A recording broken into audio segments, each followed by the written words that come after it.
What's good, YouTube? In today's video, we're installing our fuel cell on our Scion car. Now, since the last video, nothing crazy has happened, but I'm going to show you guys how the XB looks right now. All right, so here we have it, our poor old Scion XB. Now, the wheels that are on it currently are not mine. These are my brother's. His tires are bad, so I gave him the Teslas because these are the exact same size, 19 by 8.5, and the XB's not really using them right now, so why not let him use them? I know some of you guys are going to love the black wheels on the car. I personally just don't like them. And then obviously, still no engine in here. We're waiting on parts for this, so can't really do much. So what we are going to do today is get the front up and start removing the gas tank. We're going to be installing the fuel cell, running our feed and return line, putting the fuel pump, the fuel pressure regulator, and everything in the back. I've never installed a fuel cell, so I don't really know how to do that. We're going to go one by one, little by little, and figure it out. So get your popcorn, and let's get the fucking wrenching. The good question is how we're going to jack this up. So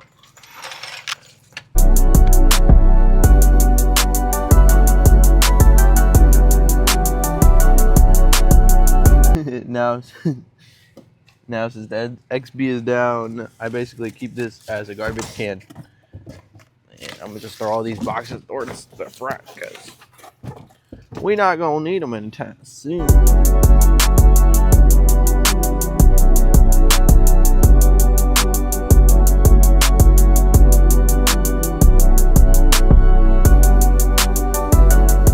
Let's take this out because we kind of need the space.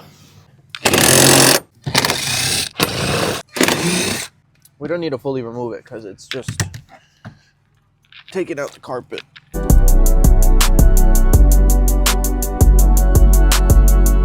Now, honestly, I don't remember if there's a lot of gas in here. I think there might be, and we might be cooked. This glue is so strong, it's actually kind of obnoxious. All right. There it is. We've unlocked a new angle. There it is. So now that it's disconnected, we can get under the car and start removing all the clips and clamps and bullshit that we got to do to remove this and drop this shit out. Weight reduction, guys. You got to remember, this is a race car, baby. So as you guys can see, I have a gas tank skid plate. And it's a little bit cooked, okay? A little bit. The bolts are kind of flattened out, so we're going to have to pry this shit out. Took us a little bit, but we finally took off the skid plate.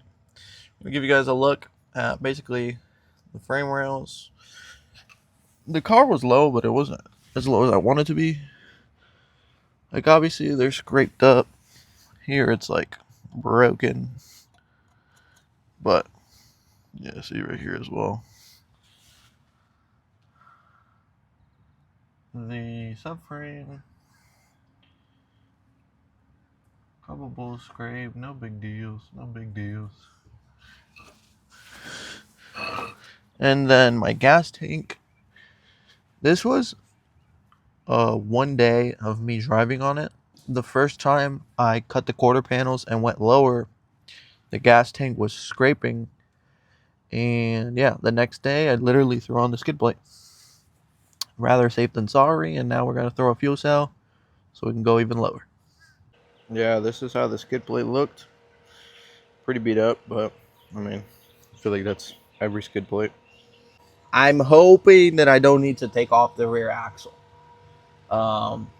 With that metal bar off where the skid plate was, I should be able to unbolt the two bolts up front, take off the fill hose, and then take off the two bolts back here. And hopefully we could angle it down and slide it.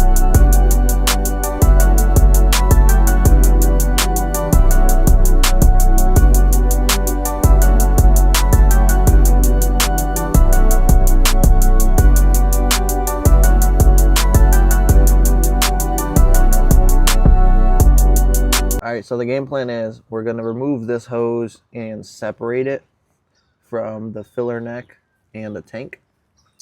That way, once we separate it, we can just drop the tank and we can leave that there.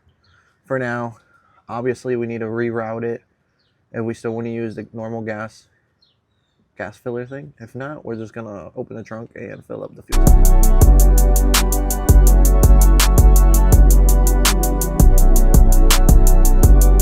So there it is, the OEM fuel tank for the Scion XB. Let's go. Now for these two things, I ended up removing it from the actual, I think it's the evap canister that's in the back. Unplugged it from there and unplugged that hose, and it just slid out perfectly. You don't have to remove the rear frame. There it is. That's basically how the car looks with no gas tank. That's actually pretty insane. So we are going to have to tuck the brake lines and move the e-brake lines up as well. So e-brake line, brake lines, and fuel lines need to be raised higher. All right, so we got a little sidetracked because I was trying to empty the OEM gas tank. For some reason, when I parked the car, it had 7 gallons of gas. So it took me a little bit, but it's finally empty. I ended up making a hole right here and then just dipping it. And luckily I have 2 fuel tanks. How most people do, I don't want to just bolt up the fuel cell to the sheet metal of the car. I don't want to do that. I want it to look clean. I want it to look dope. Obviously, we're going to be filling up gas while opening up the trunk. So if people want to look at it, I want it to look visually pleasing. I don't want it to look boof. All right, so we'll pick back up tomorrow once I get some wood and we start measuring to see what we're going to cut and how we're going to do it. Let's go. Now, it's been a while. We got the big main piece where the fuel cell is going to go, and then we have a little piece. Now, this little piece, I'm thinking I'm going to cut it into 2 different pieces. For me to be able to use these places, I'm going to need a smaller piece of wood. So that big piece of wood over there should fit from here to there. The second part will be a hinge where basically it'll open up so I can still use these trunk spaces. All right, so fast forward like another hour, and I think I got the orientation of where I'm gonna put this. So I ended up taking out these little extra storage parts that go on the side of the trunk. Basically, I'm gonna mount the fuel cell on this side. We're gonna use this port right here to come out and down into the 40 micron filter. We're gonna connect the 40 micron to the fuel pump. And then from the fuel pump, obviously we'll connect the positive and negative cables. We will throw this one to the 10 micron. And then from there, we could hit it straight forward up until the front. It'll go out of this port or the space right here, which the OEM fuel pump connected to. It's gonna go there, through under the tunnel for the exhaust, and then up until the fuel regulator. And then fuel regulator to the billet fuel rail, and then back down into the return. And then the return one would come up to here, and then we need this one for the vent, which we will route outside and under the car, which there is a thing right here. Plate for this and the holes for the lines, and then it should look pretty clean, and then we'll still have all the space to do other stuff. All right, so I have cut a bunch of 2x4s, and I finally got the fuel cell leveled. Now, it's leveled there. It's leveled here. It's leveled here. And it's leveled here. A little off, but it's leveled. Basically, that is where the fuel cell will mount. As you can see, there's still a little bit of space here. Should give me enough space to throw the rollover vent valve there. And then on here, we should have enough space to route the line. This has been a long process. It's about 3 p.m. I've been here since like 11. Okay? Trying to figure it out, trying to get it right, and I don't want to have to do it again. So, taking my time. Now that we have where the fuel cell will mount, I'm going to start looking for bolts and screws to secure it to the chassis. That way it is not moving. The car is stiff, so I can't be having the fuel cell moving at all. Been a few days. I bought the wood. I bought some more metal, some 6AN fittings, and now we can finish the fuel cell install on my stance car. Let's go. I self-tapped it to the frame and to the actual fuel cell. That's good. On this side, I bought another piece of metal that's a little bit longer than that one. We're going to do the same thing. The only issue is that with this side, there is the space of the spare tire. So I need to cut this piece of metal into small pieces so I could put it in between here, kind of where the piece of wood is at, so it'll keep this leveled.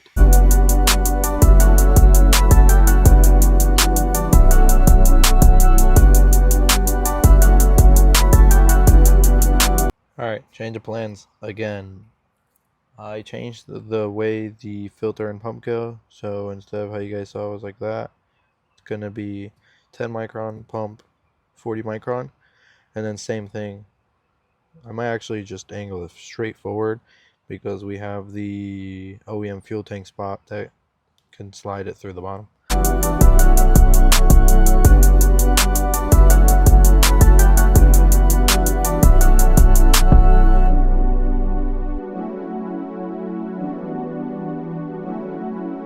So every time I think I'm close to getting this thing figured out and done, something else comes up. So where I had the metal bars lined up is actually where the frame rails run through. So meaning it's thicker metal, meaning it's harder to drill through, meaning it's going to take me a bit to drill through 4 different holes on that, on both sides, because one, I drill through the top, it doesn't even show up at the bottom, and you have to drill through the bottom as well. But, you know, whatever. We'll pick back up once we have all of that done. Quick little progress update. Now, I drilled the holes into the steel bars and the little blocks. I found bolts that would fit into all of them with the proper lengths. So like this bolt is dummy long because it needs to go through the frame rail and then it'll attach at the bottom. This one will be shorter because there's nothing in the bottom. And then I need to just find one more for this one because I have one over there that fits that one. And then these 3, so I have these 2 bolts here and then a little one there. It is still even and it looks pretty good. Now obviously I do still need to get the trunk mat, and I think with me taking out the supports right here, I'm gonna have to take a piece of this and make it into like a little bar right here. Maybe we weld it on to the trunk, that way it just holds up the wood. Well, we're making progress. This is taking a little longer than I expected, but I'm not trying to rush, and obviously we are still waiting for the rods, so there's really no rush. Now I was trying to do the fuel cell install in just one part, but can't really finish off a fuel cell install without trying it. And right now, well, we can't try it because, well, obviously this is why. Obviously we can't prime and turn on the fuel pump to get fuel pressure going when there is no engine. But let me show you guys what we ended up doing and how we're gonna route the fuel cell. That way you guys can know if you guys are planning to do this on your XB. All right, so we mounted the fuel cell on the left-hand side of the trunk, and then obviously you guys know I have the 2 steel bars going from this side to this side and from that side to that side. I made 2 holes from the bar to the actual frame. Now the frame rails on the XB are coincidentally right here as well, so the steel bars will be connected to the frame rails on both sides, and then the actual fuel cell, it has a little, like, I don't know, whatever you would call this, to the steel bar and then to the trunk. And then this one is just by itself because obviously there's no space right here. And then basically same thing, there's a hole here, excuse all my extra fuel line, and there it is. So that's basically how the fuel cell is going to mount. And then we have our feed line, which is going to come right here to a 90-degree, go into our first filter. Now these are already tight. Haven't actually secured the bracket on there yet because I was playing around with how the last filter is going to go, but it's going to go here. This is a 40 micron, I think it is 40 micron. It goes to the fuel pump. Obviously the fuel pump we do still need to wire, but no need to worry about the wiring when we can't start the car, you know. So what I'm gonna do is obviously a negative and a positive, and then gonna do is splice into the OEM harness. That way when I turn the key, this turns on. And then this is the level sender, so I need to splice this also into the OEM harness. That way we know how much gas we have in the front of the car. And then from the fuel pump, it goes to the last micron filter. And then from here, obviously what we're gonna do is just go straight down. As you guys see, the OEM hole for the gas tank is right there. Then from that hole, we're gonna tuck everything through the exhaust tunnel, and then we'll meet up right up front. All right, and then when we are at the front of the engine, the billet fuel rail will line up somewhere around here. Obviously, ignore this fitting. This would connect to our feed line, which should come up right through here. I'm gonna throw it through here and then kind of just attach it to there. Then you have our fuel pressure regulator. It's going to be like right here. More than likely, I will throw a 180, so it kind of lands right here because our accessory belts and everything is going to be here, and I don't want it to hit. So we'll have that there, and then after that, we will run the return that way and then back to the gas tank. But you guys get the gist of it: fuel rail, pressure regulator, and then feed and return. But that's gonna be it for today's video. I hope you guys enjoyed. We tried to install the fuel cell on my stance car, and as you guys could see, we made some progress. It's obviously not set and done, but we're almost there. Stay tuned for the following week's video. It gets crazy. We're continuing to work on our mini truck build, and we have some crazy stuff planned for it. So stay tuned for that. Hit the like, subscribe, and we'll be back on the next one. Peace.